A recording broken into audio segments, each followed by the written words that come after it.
आपला महाराष्ट्रामध्ये सगळ्यांचं स्वागत. नमस्कार, मी अमित गद्रे. मनसे आणि शिवसेना ठाकरे गटाच्या युतीच्या चर्चांच्या दरम्यान दोन्ही पक्षातील नेते एकमेकांना भिडल्याचं बघायला मिळतंय. मनसेचे संदीप देशपांडे आणि ठाकरेंचे संजय राऊत यांच्यामध्ये वाकयुद्ध जुंपल्याचं दिसून येत आहे. तर युतीच्या मुद्द्यावरती चमच्यांनी बोलू नये अशा शब्दांमध्ये संदीप देशपांडे यांनी राऊतांवरती निशाणा साधलेला आहे. तर राऊतांनी सुद्धा त्यांना सडेतोड प्रत्युत्तर दिलंय. बघूया. युतीच्या चर्चांमध्ये नेते भिडले. ताटातले जे चमचे असतात ना, त्यांनी चमच्याचंच काम करावं. त्यांनी बाहेरून घास भरवण्याचा प्रयत्न आम्हाला करू नये. म्हणण्याला अर्थ उद्धव ठाकरे आणि राज ठाकरे यांच्याच. कोण काही म्हणेल याला गबाळा आणि त्याला अर्थ नाही. मनसेकडून युतीच्या चर्चांवर प्रश्नचिन्ह. अचानक विचार बदलण्याचं कारण काय? अचानक सकारात्मक सगळे झालं, कारण काय? राऊतांकडून देशपांडेंचा समाचार. नुसता उठवळपणा करून राजकारणात कुठेही चालत नाही. मी कुठेही म्हणतोय. मनसे आणि उद्धव ठाकरेंच्या शिवसेनेच्या युतीबाबत राजकीय वर्तुळात चर्चा सुरू आहे. दोन्ही पक्षातले नेते कार्यकर्ते युतीबाबत सकारात्मक दिसत आहेत. मात्र मनसे नेते संदीप देशपांडे आणि ठाकरेंच्या शिवसेनेचे खासदार संजय राऊत यांच्यातील खडाजंगीमुळे युतीच्या चर्चांना वेगळं वळण लागलंय. संदीप देशपांडे यांनी राऊतांना ताटातला चमचा म्हटल्यानंतर राऊतांनी देशपांडेंना सडेतोड उत्तर दिलं.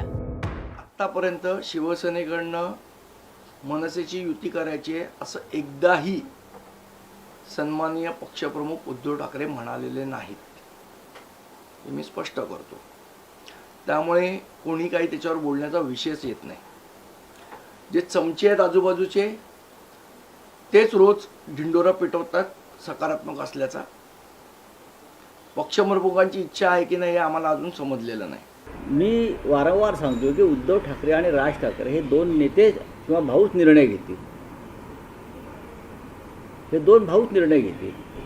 आज जे बोलत आहेत ते राजकारणामध्ये फार उशिरा आलेले.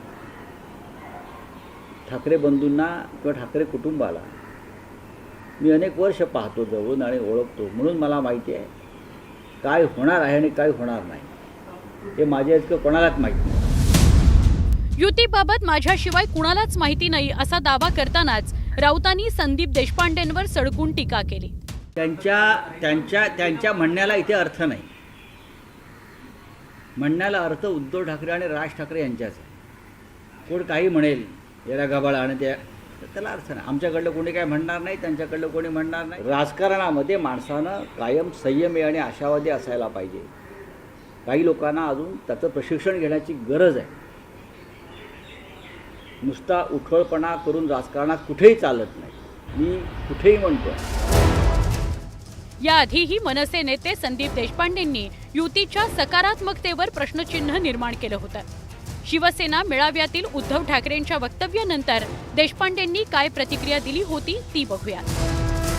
मुळात असं आहे की उद्धव ठाकरे असं म्हणाले की शिवसैनिकांच्या मनात आहे, राज्याच्या मनात आहे, तेच होईल. मुळात उद्धव ठाकरेंना राज्याच्या मनातलं आणि शिवसैनिकांच्या मनातलं कळतं का या थिअरीवरच माझा विश्वास नाही. 2022ला स्वतःचे 30-30, 40-40 वर्ष सहकारी असणारे आमदार त्यांच्या मनात काय चाललंय हे ज्या पक्षप्रमुखाला कळत नाही त्याला जनतेच्या मनातलं कसं कळतं हा माझ्यापुढे माझ्यासारख्या सामान्य राजकीय कार्यकर्त्याला पडलेला प्रश्न आहे. देशपांडेंच्या या सवालांना संजय राऊतांनी तेव्हाही उडवून लावलं होतं. बघा, कोण काय बोलताय त्याच्यावरती आमच्या भूमिका ठरणार नाही.